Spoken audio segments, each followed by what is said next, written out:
Hola, buenas, soy el Gran Maestro Alonso y en este vídeo va a ser un poco distinto. Vamos a hablar de Jan Timman. Jan Timman falleció recientemente y fue uno de los jugadores más míticos, puedo decirlo así, más en los años 80, en los años 90, y básicamente fue considerado uno de los más fuertes en el oeste, por decirlo así, cuando estaban Kasparov y Karpov. De hecho, fue número 2 del mundo en 1982 y luego más adelante también estuvo tercero en el mundo unos años más adelante, solo detrás de Kasparov y Karpov, ¿no? Entonces también yo lo seguía bastante porque en Twitter subía muchos problemas, también era un jugador bastante apasionado, por decirlo así, por el juego, subía muchas composiciones, también tenía muchas citas muy interesantes de muchos jugadores y realmente era esta gente que cuando ves un poco sus entrevistas y todo lo importante que fue para el ajedrez europeo, realmente para dar una sensación de que podíamos hacer algo contra el este en ese caso. Ahora hay otros problemas, otros rivales en el este que serían como la India, por ejemplo. Pero la idea es que Timman fue un referente en esto. Entonces esto va a ser nada, un pequeño homenaje y un poco como mejor del oeste, pues un par de victorias precisamente contra Kasparov y contra Karpov, pues serán muy interesantes y también luego veremos una composición que fue la última, por ejemplo, que puso en Twitter y así, pues mira, de hecho, una de las pasiones que más me lleva al ajedrez es ver posiciones nuevas, ver patrones muy interesantes y en las composiciones siempre me han gustado de pequeño. Entonces ver a alguien que, bueno, de ese calibre, que siempre ha eh, compartido esa pasión, pues bueno, realmente pues le quería dedicar un pequeño homenaje.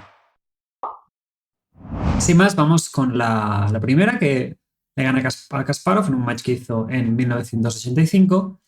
Entonces, bueno, una española, de momento nada especial. Kasparov evita lo que vendría a ser el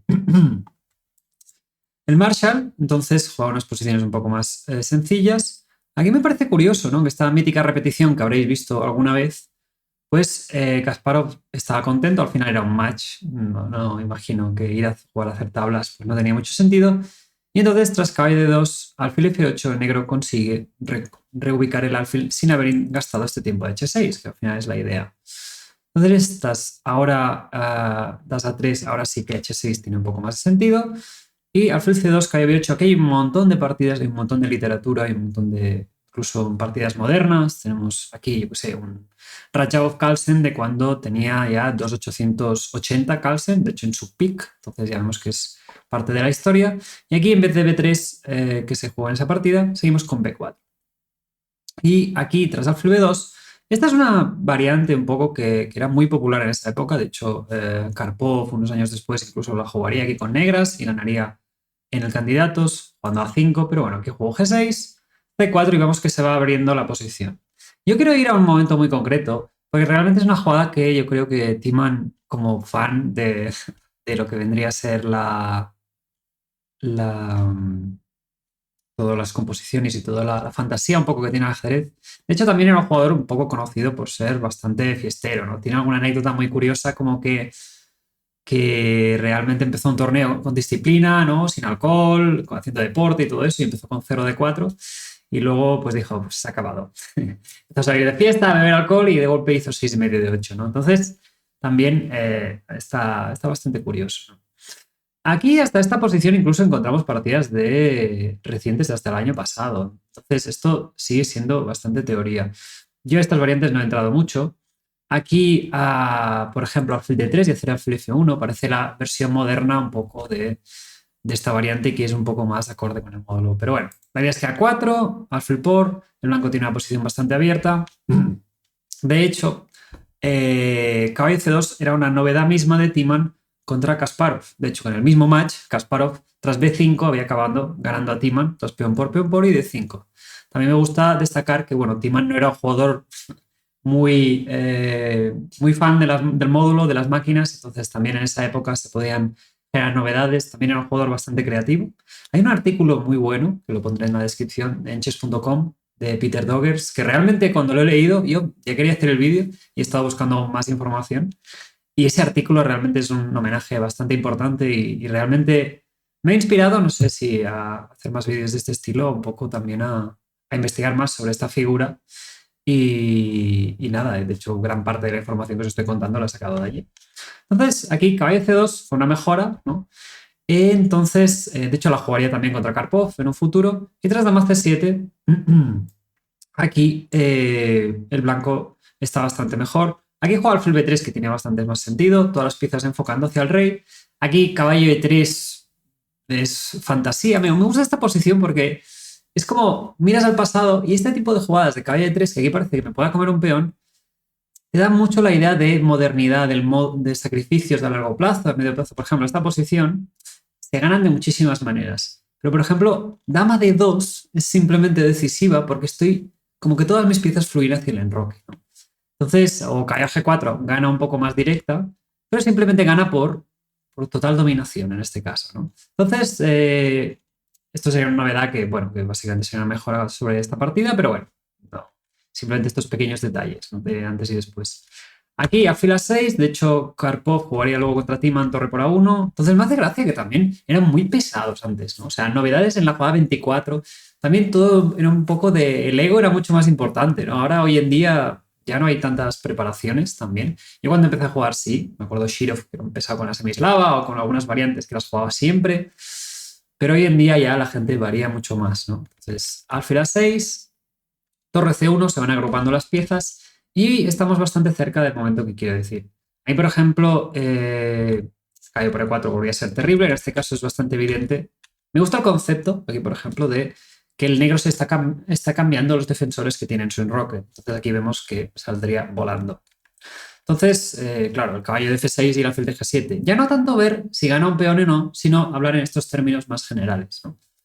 Entonces, aquí, tras alfil B5, blanco está un poco mejor, y aquí fuerza un poco con caballo D5. Caballo por alfil por G7, y aquí la gracia es que esta posición ya obliga a cierta concreción, ¿vale? Entonces Timan buscaba también esas posiciones más salvajes. Y aquí tras caballo por B4, hubiera sido buena la partida, y bueno, aquí cualquier cosa. Aquí el blanco tiene compensación, débil, también hace mate, ahora lo defiendes, bueno, cualquier cosa hubiera sido esta partida, ¿no? También para que veáis que, bueno, esto era lo mejor. Después de rey por G7, en teoría, el blanco está un poco mejor. Peón por caballo 5. Y a partir de aquí, si os ponéis el modo, la partida se vuelve un poco turbia.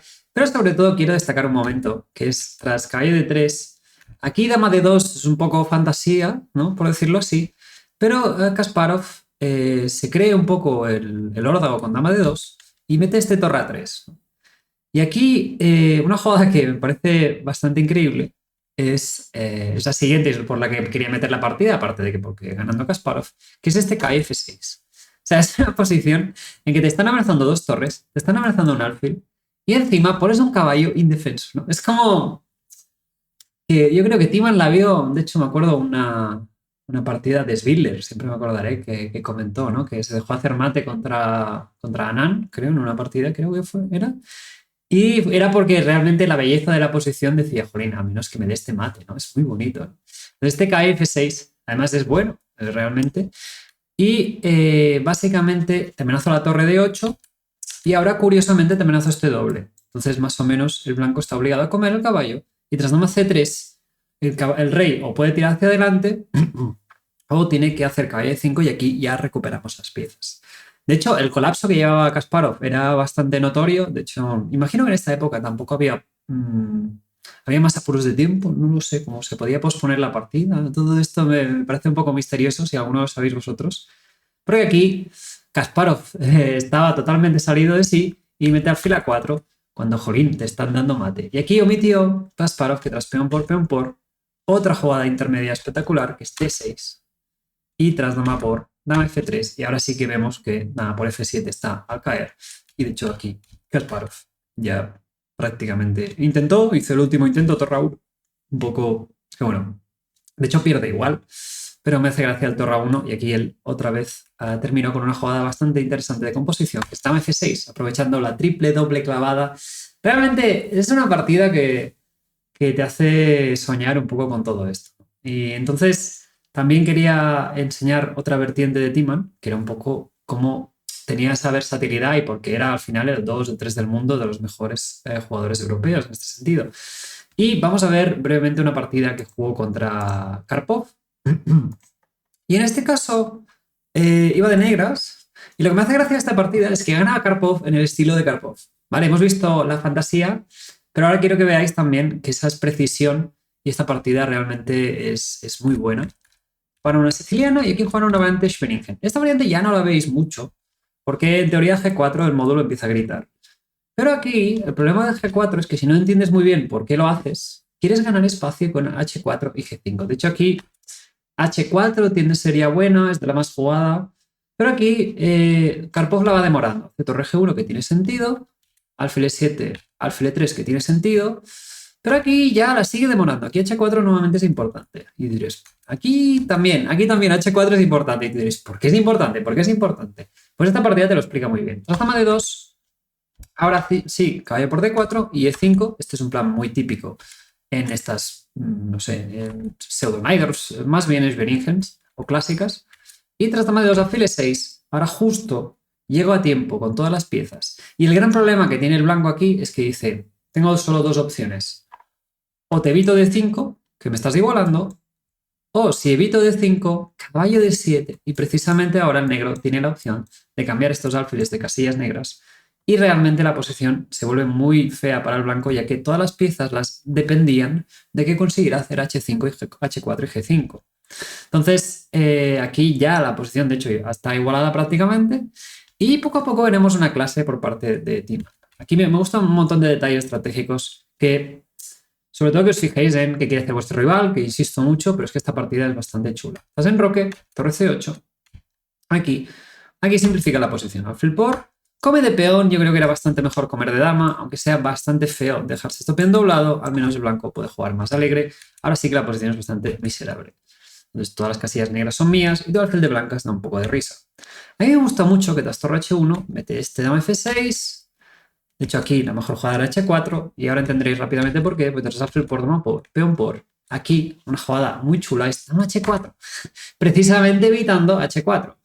O sea, y una jugada que parece que esa dama que va a hacer ahí, pero bueno, de momento me da tiempo suficiente a enrocarme, ¿no? El F3 enroque, y aquí tras dama E1, aquí cambiar damas es buen final y todo esto, pero me gusta mucho la visión también y la creatividad que tenía Timan. Y me da dama D8 para hacer dama B6.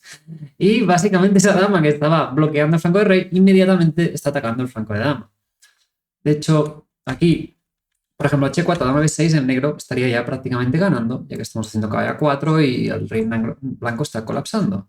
De hecho, aquí juega muy bien Karpov F4, y desde dama B6, dama E3, y justo el blanco está más o menos defendiendo. Entonces aquí vamos tirando un poco más para adelante, y aquí el negro pues empieza a acumular piezas al flanco de dama, el blanco defiende un poco, esa torre por tercera, un C3 para evitar todo, torre C7, un poco coordinando las piezas, y de rey A1, este torre C7 sirve para luego quitar la dama y ahora quiero avanzar y poco a poco ir molestando la posición blanca. Otra cosa muy importante, que aquí el blanco siempre quiere estar haciendo G5, ¿vale? Pero aquí hay un pseudo truco, que en caso de G5, dama D7 te amenazo la torre y torre B5 te voy a dar, torre por B2 te voy a destruir. Entonces, hay unos trucos todo el rato que Timan va jugando con eso constantemente, ¿no? Porque parece que este torre C7 no tenga sentido, pero tiene sentido cuando ves que el blanco quiere hacer G5. Entonces aquí, alfil E2 evitando, bueno, torre B5, y tras B5 ahora cambiamos el plan. A3, aquí me gusta mucho que, bueno, ahora ya A5 vamos a buscar B4, es el siguiente plan, ¿no? El blanco hace rey B1, torre B7, torre 3, y aquí el blanco quiere hacer G5. Entonces, tranquilamente, G6. Ahora, y tras G5, H5. Esto que se mantenga cerrado. Entonces aquí, tras alfil F1, torre C7, para que este caballo vuelva para aquí y hacer B4. Realmente es un auténtico masaje. Tras dama C2, B4, peón por, C4, B3. Y aquí de golpe, claro, si comes todo en B3, te va a venir un torre B7 y torre por B2. Pero aquí torre B4. O sea, mirad la dominación total. El blanco no puede hacer nada. O sea, Karpov se quería rendir 7 veces aquí, ¿no? Y tras dama H3, pues ahora sí cambió las damas. Y mira, qué placer de posición, qué dominio total. Y vamos a ver cómo a Karpov encima me voy comiendo todos los peones. No puedo hacer mucho. Te amenazo a entrar por la columna A. Entonces, como uno por aquí. Ahora te vas con el rey, pues me voy a comer este por aquí. Karpov intenta desesperado abrir la posición, pero me como otro peón. Y aquí ya me como otro peón. Y aquí ya tuvo bastante. De hecho, cuenta la historia que nuevamente os animo a leer ese artículo de Peter Doggers, que Karpov mismo no abandonó, sino que su mujer fue a felicitar a su rival después de posponerse la partida, ¿no? Pero bueno, eso ya es una pequeña anécdota. Y quiero terminar con una composición de Jean Timman, de hecho fue justo la última que puso, y que realmente pues animaros a que investiguéis no tanto sus Twitter, sino también todo un poco este mundo de las composiciones, porque realmente a quien le gusta le va a gustar mucho y es una pasión para toda la vida, ¿no? Entonces, la composición que quiero comentaros es esta, ¿no? Que esta posición juega el blanco, sí, y tiene que dar jaque mate. Y entonces, poco a poco, si queréis parar, si queréis pensar un poco, pero os voy a explicar la idea un poco para que veáis la gracia de estas composiciones. Al final hay miles, todas son súper creativas. Y aquí la idea es que tras torre B1, alfil B1, aquí, torre C1. ¿Vale? De hecho, me hace mucha gracia, porque antes lo he estado mirando. El módulo no ve la solución en esta posición, ¿no? Entonces, eso es todavía lo mejor, es mejor, ¿sabes? Porque llegas a esta posición, pones el módulo y dices, es que no lo puedo encontrar. Entonces, también este grado de luchar contra el módulo que a él no le gustaba mucho, hasta 2008 no empezó a usar, bueno, no había muchos, pero no, intento evitarlo, ¿no? Y aquí, tras alfil B1, torre C1, el negro está totalmente bloqueado, ahora tenemos que llegar con el rey, ¿no? Entonces vamos tirando el rey aquí, aquí. Claro, ahora ya nos tenemos que comer el peón, porque si no, la torre podría salir. Ahora empieza a avanzar el peón. ¿Y ahora qué hacemos? Nuevamente, si queréis parar en cualquier momento, es ideal. Pero aquí, nuevamente, el blanco se acerca. Se acerca. ¿Y ahora qué? ¿Y ahora qué hacemos? No nos podemos comer la torre, se va a escapar todo. Pues aquí, torre C2. Y da igual con que me coma la pieza, que voy a hacer rey C1 y luego alfil por B2. Las composiciones realmente son infinitas, hay un montón de estilos, hay un montón de hay formatos muy interesantes, hay una base de datos, por ejemplo, que me gusta mucho recomendar, que se llama Yet Another, lo pondré en la descripción, que Yet Another Chess Problem Database, creo que se llama, el nombre es un poco absurdo, que es básicamente incluso otra base de datos de problemas, que puedes escoger la tipología y puedes ser bastante creativo. Por ejemplo, mates que tienes que tirar hacia atrás 2 jugadas, mates que tienes que ayudar a tu rival a que te maten 2 jugadas, ¿no? Y básicamente que la creatividad es infinita y un jugador que con más de 70 años, en este caso con 74, que estuvo disfrutando del ajedrez toda su vida y que tuvo una vida un poco más bohemia y fue básicamente una referencia para que disfrutar el ajedrez se puede ser de los mejores en el mundo. Así que nada, espero os haya gustado. Nuevamente os recomiendo ir hacia el artículo y nada, y nos vemos en el siguiente vídeo.